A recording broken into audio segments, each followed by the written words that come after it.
Nasa kustodiya na ng mga otoridad ang 9 na sospek na sangkot sa mga krimen mula sa magkakahiwalay na operasyon ng pulisya sa Bulacan. May report si Shai Morales.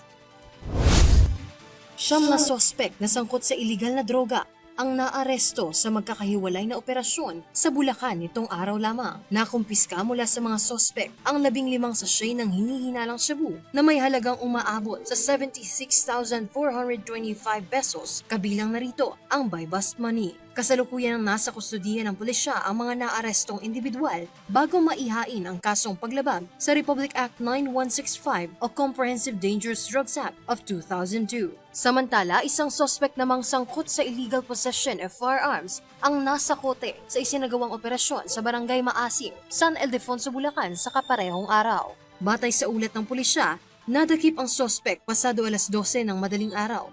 Kinilala ang suspect na si alias Atan, isang 43 anyos na residente sa Barangay Barrio sa nasabing lugar. Nasamsam naman mula sa suspect ang caliber .38 revolver na walang serial number at may 3 pirasong live ammunition at isang leather holster.